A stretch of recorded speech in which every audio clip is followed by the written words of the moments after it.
Let us now move on to the next very important aspect of street maths, which is finding of squares. We know that square of a number x is nothing but the number x multiplied with itself. So x squared is nothing but x into x. It is very important that we find out square of the given numbers very quickly to avoid wastage of time in the exam. So in this part of the discussion, we shall see how to find out squares of the given numbers. If you want to be comfortable in finding out squares of any given number, you should be perfect with 1 to 30 squares. Generally, we are very comfortable with 1 to 10 or 1 to 15 squares. But as we go forward, for example, 27 squared or 28 squared, most of us get stuck. So make sure that it doesn't happen from next time onwards. For example, like how we know 1 squared is 1, 2 squared is 4, 3 squared is 9, 4 squared is 16. Same way, if I ask you what is 29 squared, you should not get stuck. You should be immediately able to say that 29 squared is 841 or 27 squared is 729. So here you can see that 1 to 30 squares are written on the board. So remember all these values perfectly. You should not even waste a single second for any of these squares. The other point which I would like to mention here is how the units place of the square changes as the units place of the number changes. This point will be helpful in finding out square roots. For example, if you try to observe, whenever a number ends with 1, whenever we see that a number ends with 1, in all these cases, the square root ends with either 1 or 9. For example, here 1, square root of 1 is 1. Square root of 81 is 9. So in both the cases you find that numbers are ending with 1. So whenever a number ends with 1, square root ends with either 1 or 9. Similarly in 121 and 361, you see that square root of 121 is ending in 1. Square root of 361 is ending in 9. And square root of 441 ends with 1. Square root of 841 ends with 9. So very clearly, whenever a number ends with 1, its square root has to end with either 1 or 9.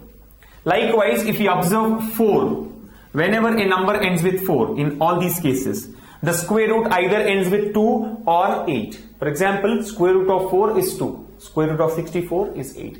Square root of 324 is 18. Square root of 484 is 22. That means if you observe, they are ending with 2 or they end with 8. So whenever a number ends with 2, its square root ends with 2 or 8.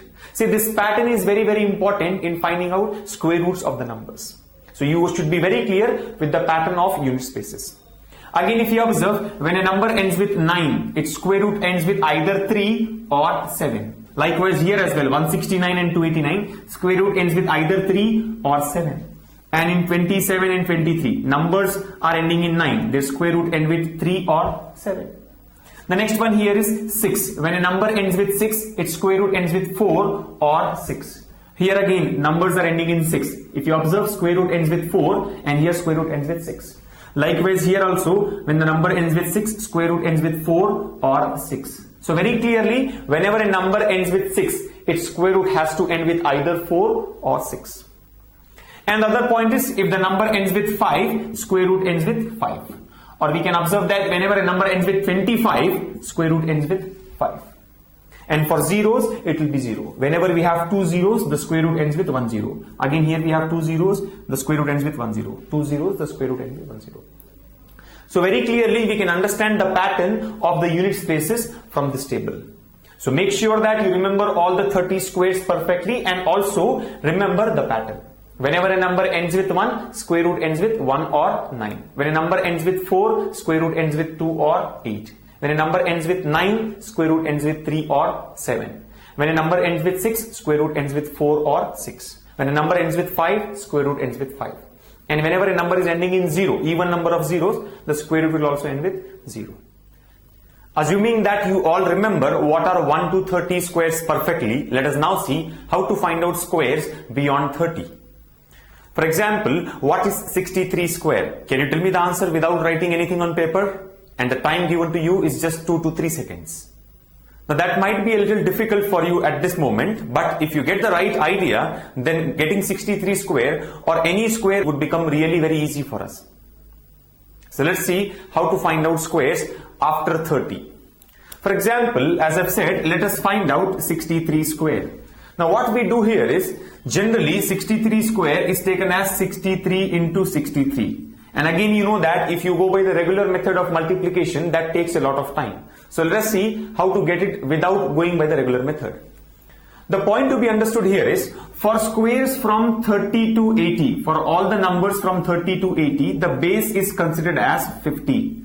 For example, let's say we have to find out what is 65 square. Now 65 is between 30 and 80. So the base should be considered as 50 for 65.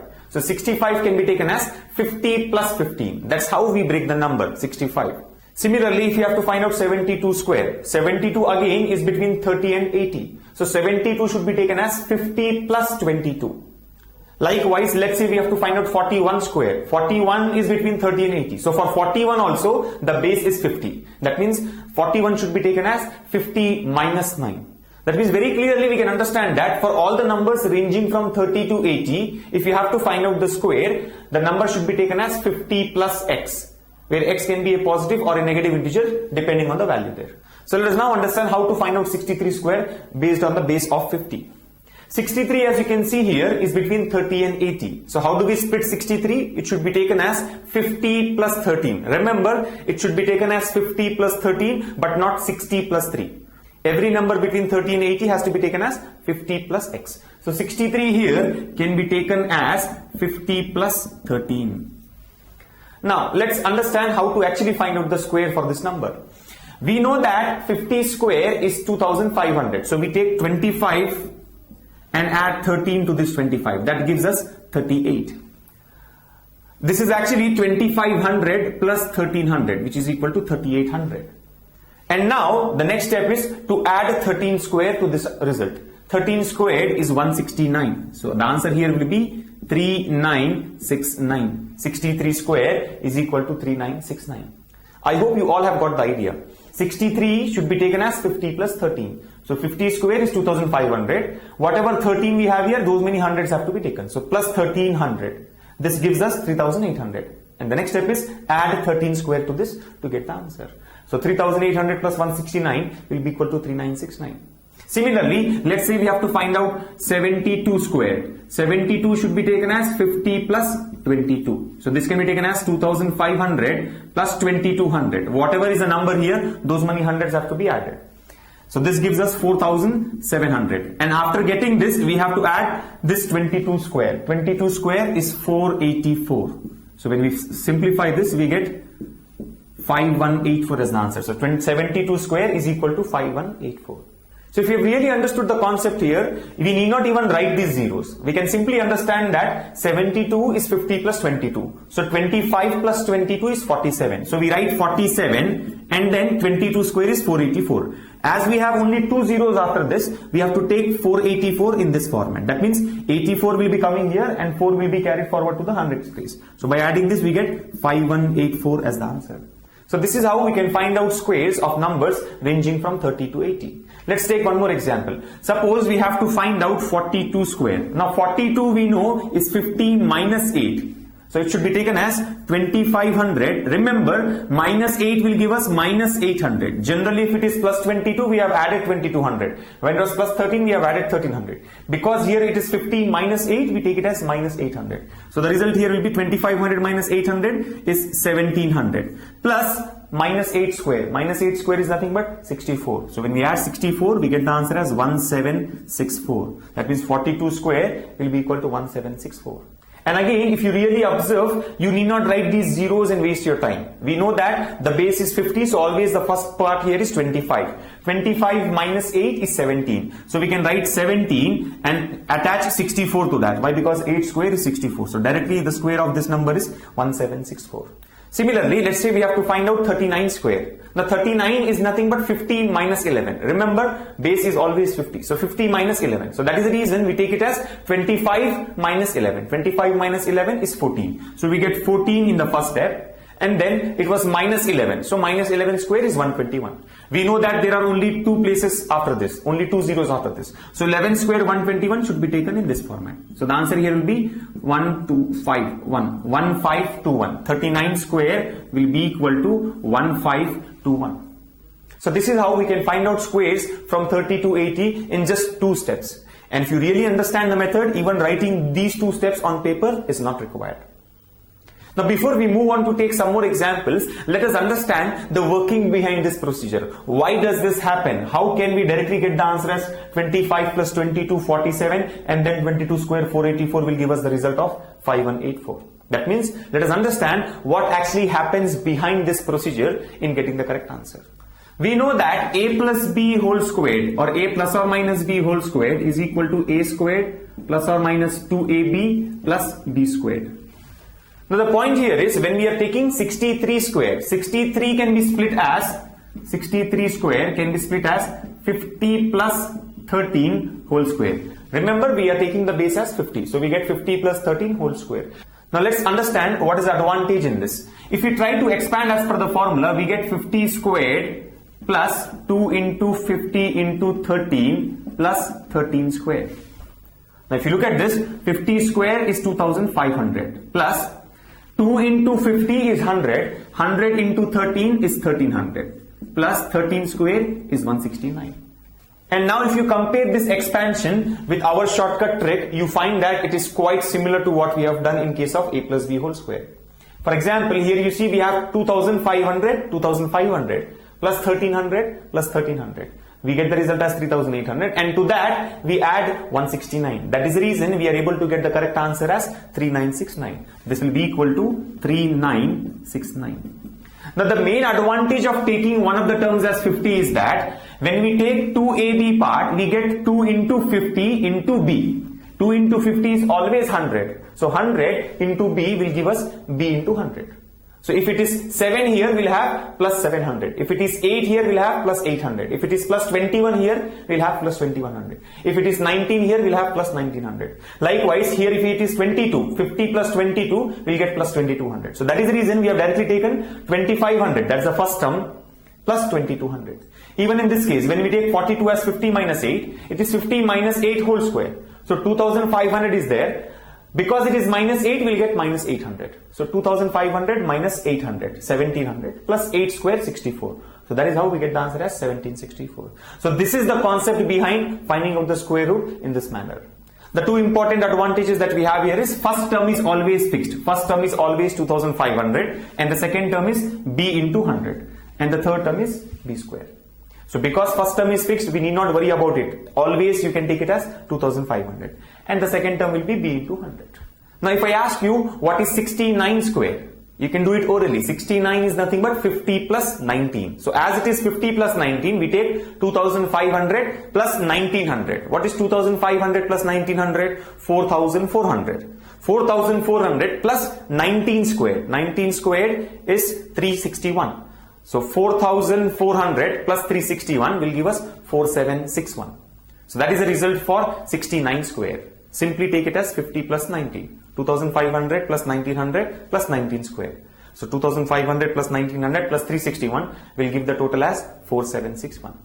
Or if we have to find out what is 46 square. 46 is 50 minus 4. So we get 2500. Because it is minus 4, we have minus 400. 2500 minus 400 is 2100. Plus 4 square. 4 square is 16. So 2100 plus 16 will give us 2116.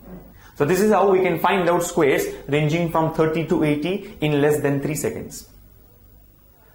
Let us now understand how to find out squares for numbers beyond 80. We have already learned that for 30 to 80, always the base should be taken as 50. So how to get a square of a number which is more than 80? For example, let's say we have to find out 84 square. Let us understand what happens if we take 84 as 50 plus 34. We know that when we take a number as 50 plus x, the first term will be 2500, second term will be x into 100, and the third term is x squared. So here, when we take 50 plus 34, the first term is 2500, second term will be 3400. Because it is plus 34, we'll get 3400. And the third term here is 34 square. And that is what is the problem for us. We have no idea what 34 square is. But because we know squares only up to 30. Now again, if we try to take 34 as 50 minus 16, the procedure becomes really lengthy. So the point here is, once we cross 80, the expansion will be 50 plus more than 30. And once a number is more than 30, the square is not known to us. So let us see how to find out for squares when the number crosses 80. Now the point to be understood here is, like from 30 to 80 we have taken the base as 50. So from 80 to 130, for squares from 80 to 130 you can take the base as 100. So let's see what happens when we take the base as 100. That means when we fix the first term as 100. So for any number from 80 to 130, it should be taken as 100 plus x or 100 minus x. For example, 84 squared. 84 squared can be taken as 100 minus 16 whole square. Generally we feel that 84 should be taken as 80 plus 4, but that is really very difficult when compared to this method. So always take it as 100 minus 16. Now if we try to expand this, we get the first term as a square, that is nothing but 100 square, minus 2 into 16 into 100, 2ab, plus b square, that is 16 square.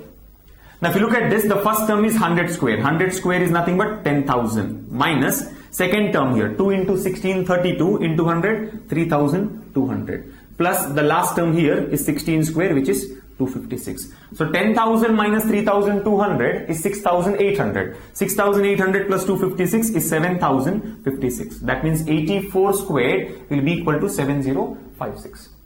So let us now understand how can we get the answer orally without writing all these steps here. The point is, if we take the number as 100 plus x or 100 minus x, no doubt the first term will be 100 squared, that is 10,000. So like in case of 50, we have 2,500 as the first term. Here always we have 10,000 as the first term. The second term here will be 2 into a into b. That means 2 into 100 into 16 or 2 into 16 into 100. Now the point is, if this is 50, that means when the base is 50, 2 into 50 gives us 100. So that is the reason b into 100 is directly taken in the answer. But here we already have got one of the terms as 100. And if you look at the remaining part, it is 2 into 16, 32. So that is the reason 32 into 100, 3200 is taken here. So the point here is, whenever we take the base as 100, the other term should be doubled and then multiplied with 100. Like if it is 50 minus 16, we directly take it as minus 1600. But because it is 100 minus 16, we should take it as minus 3200. That means double of 1600. And the last term will be 16 square, that is 256. So very clearly, when the base is 100, the first term is 10,000. Second term will be 2 into b into 100. That means double the other number and multiply with 100. And the third term will be b square. Let us take a few more examples to understand this. Let's say we have to find out 92 squared. Now you know that 92 should be taken as 100 minus 8. So directly I can say that the first term is 10,000, which is always fixed. Because it is minus 8, we should take minus 1600. Remember, it should be double. Minus 8 into 2 is minus 16. So minus 1600 plus 8 square. Plus 8 square. So 10,000 minus 1600 is 8,400. 8,400 plus 8 square is 64. So this will be equal to 8,464. So this is what is 92 square. Likewise, if I want what is 97 square, 97 is 100 minus 3. You need not even write these steps on paper. Directly visualize the number of steps there. 97 is 100 minus 3. So 10,000 minus 600. 10,000 minus 600 is 9,400. 9,400 plus 3 square is 9,409. So the answer here will be 9409. Let's see what happens if we cross 100. For example, we have to find out what is 106 square, 106 square. Now here, 106 is nothing but 100 plus 6. So as per the expansion, first term is 10,000. Second term, because it is plus 6, we have to take double, plus 1200. So 10,000 plus 1200, that is 11,200 plus 6 square is 36. So the answer here will be 11,236. Likewise, I want what is 124 squared. Now this is really a large number, 124 square. But if you are comfortable with this technique, finding out 124 square will not take more than 3 to 4 seconds. 124 is 100 plus 24. So the first term is 10,000. Second term is double of b. That means 24 doubles becomes 48. So 10,000 plus 4,800. 10,000 plus 4,800 is 14,800. And the last term is 24 square. 24 square we know is 576. So 14,800 plus 576. That will be equal to 15,376. So this is how simple is finding out squares. So for numbers ranging from 80 to 130, always take the base as 100. Before we take some more examples from squares, let us quickly revise whatever we have learned so far. As I've already mentioned, for squares from 1 to 30, you have to remember them by heart. So make sure that you are perfect with the 1 to 30 squares, so that finding out squares more than 30 will become easy for us. Now, for any number ranging from 30 to 80, if you have to find out the square, we should always consider the base as 50. So that number becomes 50 plus x or 50 minus x whole square. So the first term will be 2500 plus or minus x into 100. So whatever x we have, that should be taken 100 times plus x square. And as I've already mentioned, writing even these steps is not required if you are comfortable with mental calculations. And for anything from 80 to 130, the base should be considered as 100. So that becomes 100 plus or minus x whole square. So the first term will be 10,000. Second term will be plus or minus 2x into 100 plus x square. And likewise, if we have to find out squares of numbers more than 130, what we can do there is consider the base as 150. So likewise, you just try to write 150 plus or minus x whole square and understand what will be the three terms.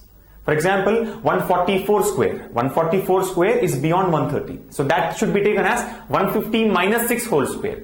So again, the first term will be 150 square, that is 22,500 plus or minus. Here we will get 3x into 100 and plus x square.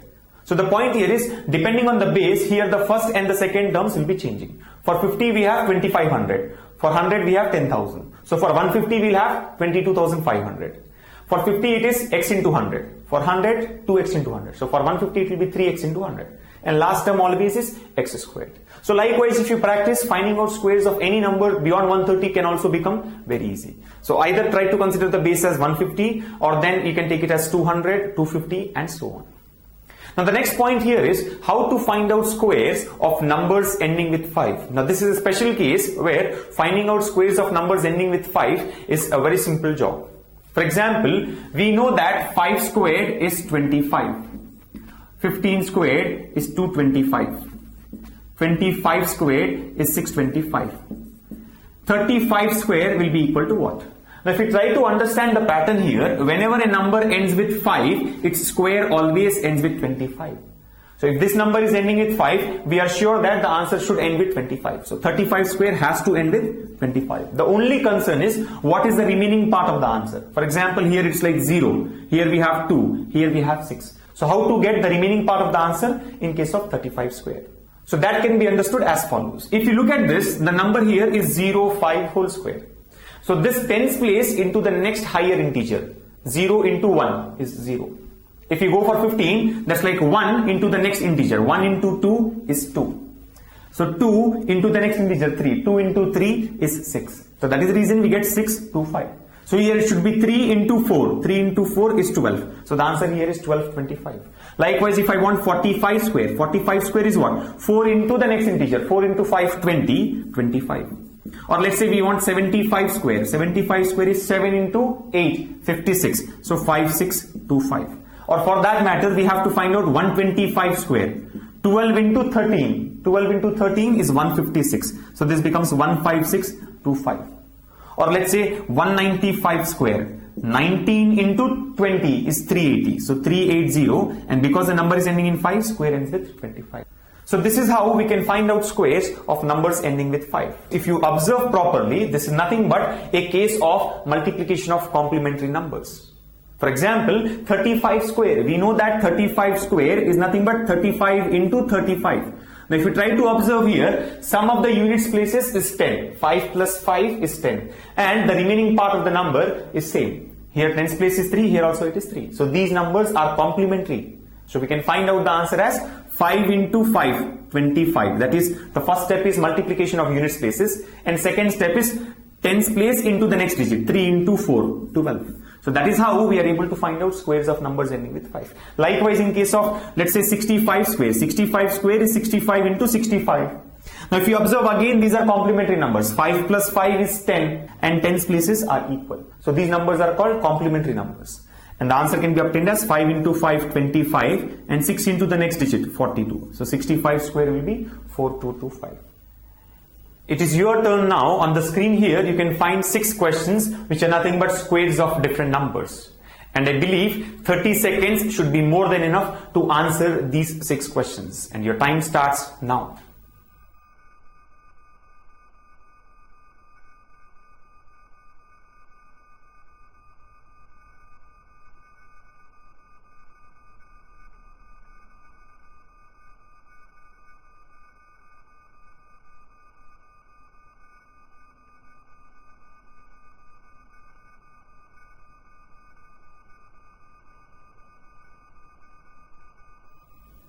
Time up, friends. I hope you all have got all the answers right. Let's see what the answers are.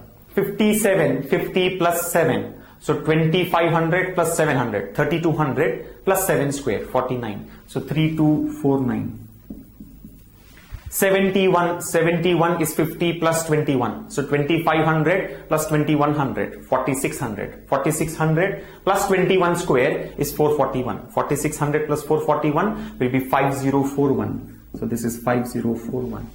44 square, 50 minus 6 whole square. So 2500 minus 600, that is 1900. 1900 plus 6 square. 1900 plus 6 square is 1900 plus 36. So 1936. The next one here is 108 whole square. So that should be taken as 100 plus 8 whole square. So the first term is 10,000. Second term, as we know, is nothing but x into 2 into 100. Or 2x into 100. So 8 into 2, 16 into 100, 1600. So 10,000 plus 1600 is 11,600. 11,600 plus 8 square, that is 64. So the answer here is 11,664. The next one is 135 whole square. Now we know how to find out squares of numbers ending with 5. The answer will be ending with 25. And the remaining part of the answer here is 13 into the next higher integer. That is 13 into 14. 13 into 14 is 182. So this becomes 18225. And the last one, 196 square. Now 196 square is really a large number. But then if you can take the base as 200, finding out square becomes easy. So 196 should be taken as 200 minus 4 whole square. 200 minus 4 whole square. So 200 square, that will be the first term. 200 square is 40,000. Now remember, because we are taking the base as 200, x should be multiplied with 4. When the base is 50, we take x into 100. When the base is 100, we take 2x into 100. Base is 150, 3x into 100. So when the base is 200, it should be taken as 4x into 100. So minus 4 should be taken 4 times. Minus 4 into 4, minus 16. Minus 1600. So the first term is 40,000. Second term is minus 1600. This gives us 38,400. 38,400 plus 4 square, that is 16. So the answer here will be 38,416. So friends, as you can see here, if you really understand the concept of how to take base and find out the required terms, then finding out squares of even larger numbers is a very simple job. We need not write anything on paper except the answer. So practice well on this and make sure that you are very good in finding out squares.